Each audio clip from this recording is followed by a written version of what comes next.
बिल्लाहि मिनश्शैतानिर्रजीम बिस्मिल्लाहिर्रहमानिर्रहीम। अज़ीज़ तलबा अस्सलाम वालेकुम। आज का हमारा जो मौजू है वो साले दोम का 7वां सबक दस्तक।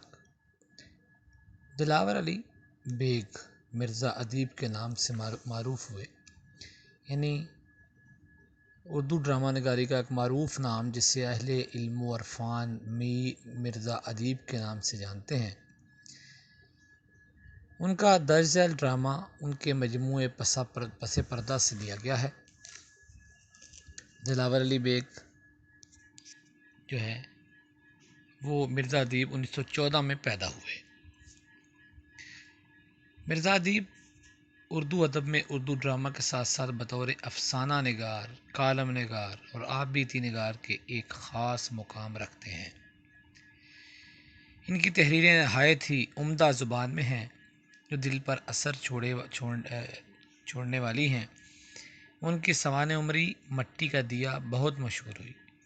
इसके अलावा भी बहुत से ड्रामों के मजमूए आंसू और सितारे, लहू और कालीन, शीशे की दीवार, सतून और पसे पर्दा वगैरह वगैरह। तो ये सबक पसे पर्दा से माखूज है, इसका माखज़ है पसे पर्दा। अब खुलासे की जानिब आते हैं। मुसन्निफ़ लिखते हैं, कमरे के बाहर आंधी और तूफ़ान बरपा है। डॉक्टर ज़ैदी बीमारी के बायस बिस्तर पर लेटे हुए हैं। चेहरे पर थकन और कमज़ोरी के आसार नुमायाँ हैं। वो सोचों में गुम थे कि उन्हें दरवाज़े पर दस्तक सुनाई देती है। वो बेगम को दस्तक की तरफ मतवज्जा करते हैं, मगर बेगम वजाहत करती हैं कि कोई दस्तक नहीं हो रही, मगर डॉक्टर ज़ैदी मुसिर हैं कि दरवाज़े पर दस्तक हो रही है। बेगम ज़ैदी इनके इस एहसास को वहम करार देकर इन्हें आराम की तलकीन करती हैं। बाहर बारिश और हवा का शोर बढ़ जाता है। डॉक्टर ज़ैदी को मुसलसल दस्तक सुनाई देती रहती है। बेगम के बार बार तरदीद करने पर वो झुला कर उठते हैं। आखिरकार बेगम उठकर दरवाजे तक जाती हैं, बाहर झांक कर वापस आती हैं और बताती हैं कि बाहर वाकई दस्तक नहीं हो रही। डॉक्टर बेयकीनी के आलम में उन्हें देखते हैं।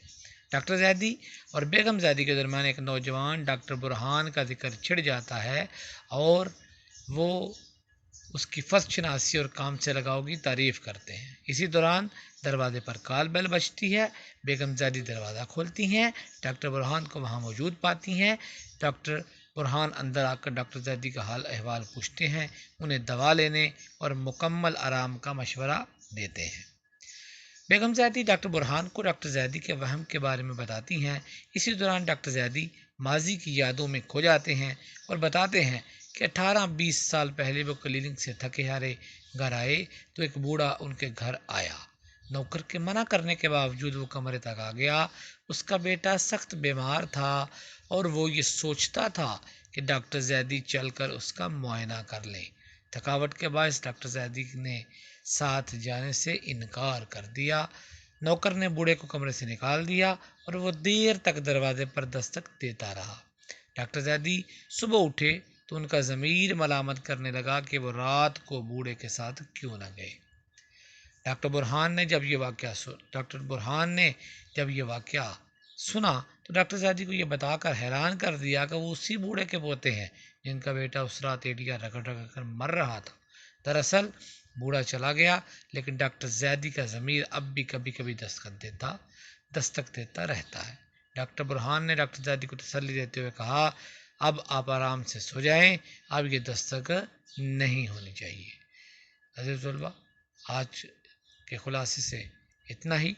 नेक्स्ट लेक्चर में इंशाल्लाह दोबारा हाज़िर होंगे। अस्सलामु अलैकुम वरहमतुल्लाहि वबरकातुहू।